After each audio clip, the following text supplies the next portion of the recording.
अस्सलाम वालेकुम दोस्तों, क्या हाल चाल है, कैसे हैं आप सब। उम्मीद करता हूं मेरे तमाम दोस्त भाई बखैर आफियत होंगे और मज़ों में होंगे। Welcome back to another video. और आज की वीडियो काफ़ी इंटरेस्टिंग होने वाली है क्योंकि आज की वीडियो में हम डिस्कस करेंगे मिसफायर के फ्यूल ट्रिम्स के ऊपर क्या इफ़ेक्ट होते हैं, मिसफायर का upstream sensor and down stream sensor के ऊपर क्या इफ़ेक्ट पड़ता है, और अगर हमारा जो मिसफायर है वो स्पार्क की वजह से है उस टाइम पे हमारे फ्यूल ट्रिम्स हमें क्या वैल्यूज़ प्रोवाइड कर रहे होते हैं, और जब हमारा जो मिसफायर है वो इंजेक्टर की वजह से होता है उस टाइम पे हमारे फ्यूल ट्रिम्स एंड हमारे फर्दर सेंसर्स हमें क्या रीडिंग प्रोवाइड कर रहे होते हैं और उसको हम किस हद तक मॉनिटर कर सकते हैं।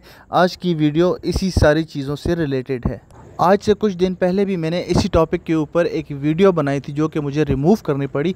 फर्दर हम इसी वीडियो में ये भी डिस्कस करेंगे कि उसमें मुझसे क्या मिस्टेक हुई थी और वो मिस्टेक क्यों हुई थी।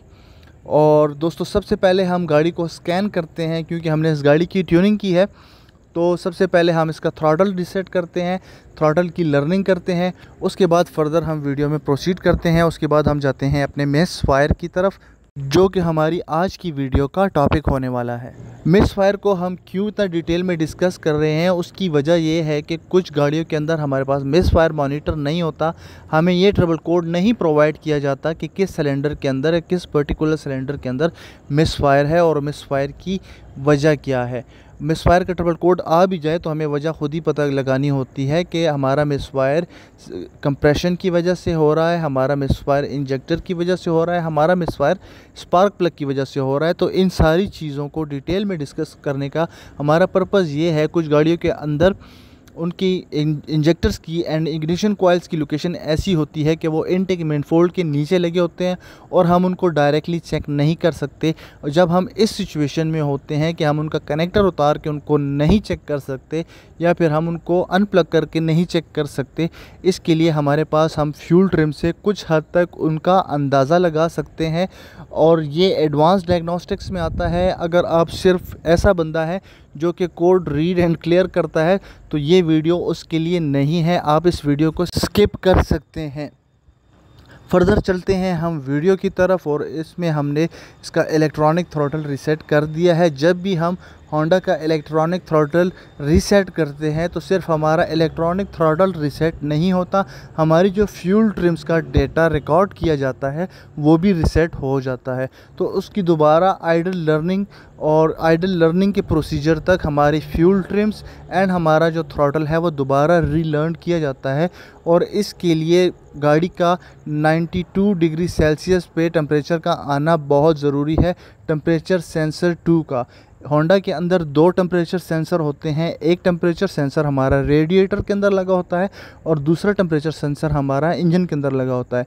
इंजन हमारा वार्म अप हो चुका है और अब ये देख सकते हैं जो हमारा टेम्परेचर सेंसर 2 है, जब हमारा थर्मोस्टेट का जो वॉल्व है वो ओपन होगा तो हमारा जो रेडिएटर के अंदर जो टेम्परेचर सेंसर लगा हुआ है, जिसको इंजन कूलेंट टेम्परेचर सेंसर 2 कहा जाता है, वो उसकी वैल्यूज़ हाई होने शुरू हो जाएंगी। इसका मतलब कि हमारा थर्मोस्टेट वॉल्व ओपन हो चुका है और हमारा जो वाटर का फ़्लो है वो इंजन एंड रेडिएटर के अंदर होना स्टार्ट हो चुका है। तो अब ये देख सकते हैं हमारा जो इंजन कूलेंट टेम्परेचर सेंसर 1 है वो अपनी जगह पे कुछ हद तक बड़ा स्लोली आगे बढ़ेगा, जबकि हमारा जो नीचे वाला सेंसर है सेंसर 2 वो जल्दी से अपनी वैल्यू पे आ जाएगा।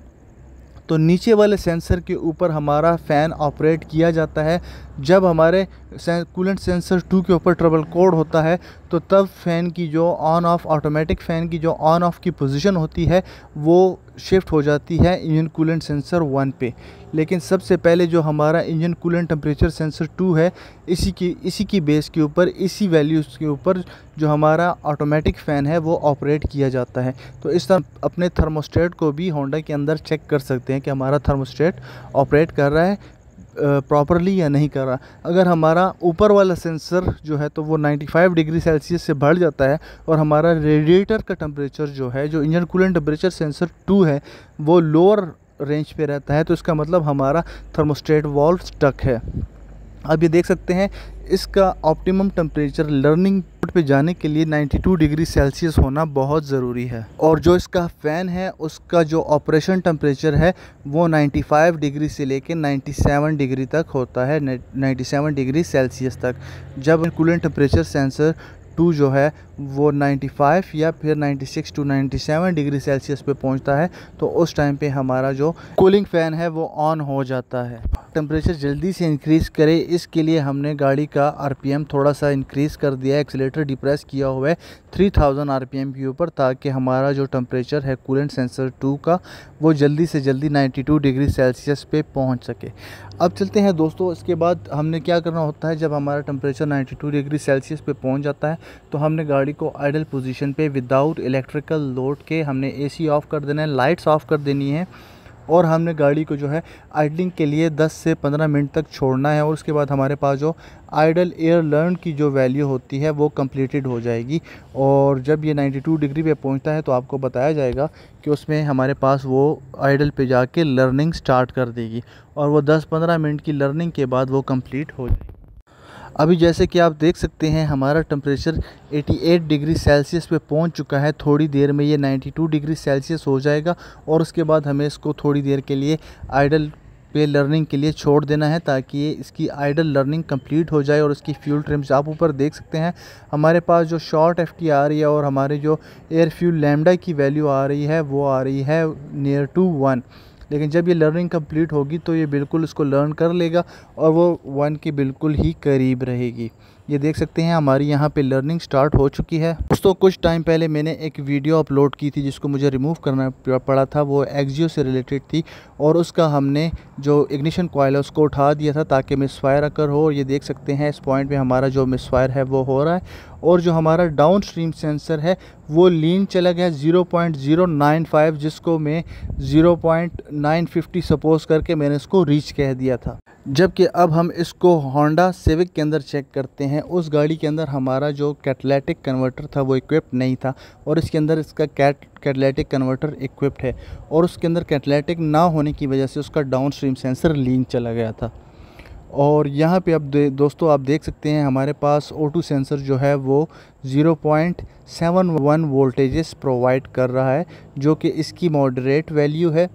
अब हम इग्निशन कॉइल को उठाते हैं और स्पार्क से रिलेटेड जो है तो मिसफायर क्रिएट करते हैं। दोस्तों जब भी हमारा मिसफायर स्पार्क की वजह से होगा तो जो हमारा इंजेक्टर है वो तो फ्यूल इंजेक्ट कर रहा होगा उस सिलेंडर के अंदर, तो वहाँ से जो अनबर्न फ्यूल है हमारा अपस्ट्रीम सेंसर अनबर्न फ्यूल को रीड नहीं कर सकता, वो सिर्फ बर्न फ्यूल को चेक कर सकता है। और वो जो अनबर्न फ्यूल है वो आके कैटालिटिक कन्वर्टर क्योंकि हीट होगा वो उसमें जलेगा और उसमें जलने के बाद वो जो डाउन स्ट्रीम सेंसर है जो कि कैट के बाद लगा है जिसको कि हम पोस्ट कैट कहते हैं, वहाँ पे आके वो हमारे पास रीच वैल्यू शो करेगा। जैसा कि अब स्क्रीन पे आप देख सकते हैं डाउन स्ट्रीम सेंसर हमारा मिसफायर होते ही जो है तो रीच हो गया है और अपस्ट्रीम सेंसर हमारा 1.04 पे आ चुका है। इसका मतलब कि ये माइनर साइड पे माइनर सा लीन हो चुका है। दोस्तों जब भी हमारा स्पार्क से रिलेटेड हमारा मिसफायर होता है तो हमारा अपस्ट्रीम सेंसर बहुत ही माइनर लीन होता है और जो हमारा डाउन स्ट्रीम सेंसर है वो रीच हो जाता है। और इसी के साथ साथ जो हमारी मास एयर फ्लो की जो वैल्यूज़ हैं वो भी थोड़ी सी इंक्रीज कर जाती हैं। ये आप देख सकते हैं हमने दोबारा मिसफायर क्रिएट किया है और डाउन स्ट्रीम सेंसर रीच हो गया है और ऊपर वाला जो सेंसर है वो थोड़ा सा लीन हो गया है। मास एयर फ्लो की वैल्यू भी इंक्रीज़ कर चुकी है क्योंकि हमारी जो इंजन की वॉल्यूमेट्रिक एफिशिएंसी है वो भी डिक्रीज़ हो जाती है मिसफायर की वजह से। इसके बाद दोस्तों अब हम इसका जो इंजेक्टर है उसको रिमूव करते हैं और इंजेक्टर को रिमूव करके चेक करते हैं कि इंजेक्टर के काम ना करने की वजह से जो मिसफायर अकर होता है उसमें हमारी लैम्डा वैल्यूज़ एंड हमारी डाउन स्ट्रीम सेंसर की जो वैल्यूज़ हैं वो किस पोजीशन पे जाती हैं।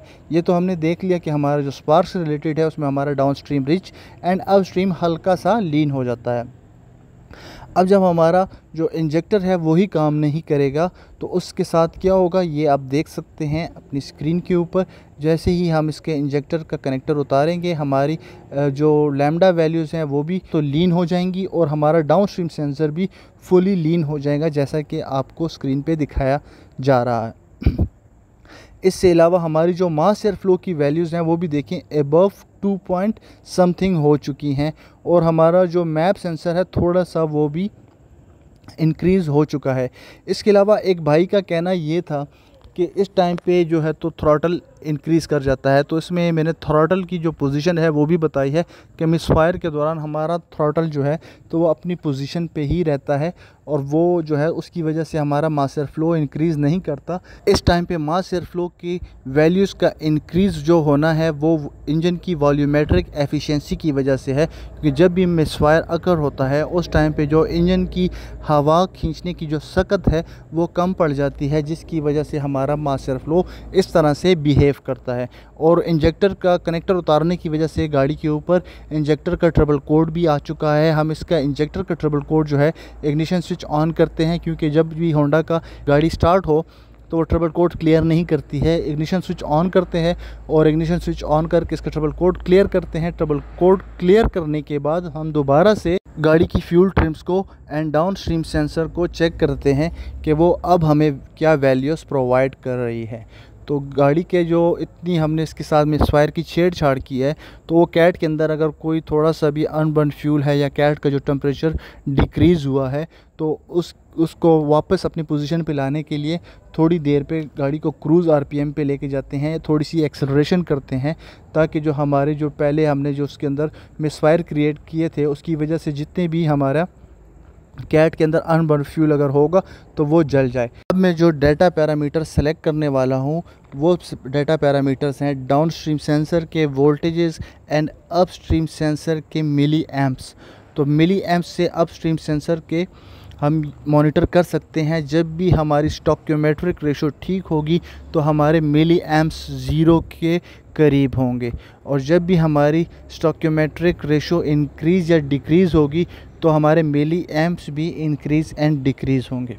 तो ये आपने वीडियो देख के नीचे कमेंट सेक्शन में बताना है कि जब हमारा फ्यूल ट्रिम्स लीन थी तो उस टाइम पे हमारे मिली एम्प्स जो थे हमारे एयर फ्यूल लैम्डा के वो हमें कौन सी वैल्यू प्रोवाइड कर रहे थे। दोस्तों इस सारी वीडियो का कंक्लूजन ये है कि अगर हमारा मिस फायर जो है वो इंजेक्टर की वजह से होता है तो हमारा अपस्ट्रीम एंड डाउनस्ट्रीम सेंसर दोनों जो सेंसर्स हैं वो हमें लीन रिपोर्ट करेंगे, और अगर हमारा जो मिस फायर है वो अगर स्पार्क की वजह से हो रहा है तो उसमें हमारा जो अपस्ट्रीम सेंसर है वो बिल्कुल माइनर लीन होगा, और डाउनस्ट्रीम सेंसर जो है तो वो काफ़ी हद तक रीच हो जाएगा।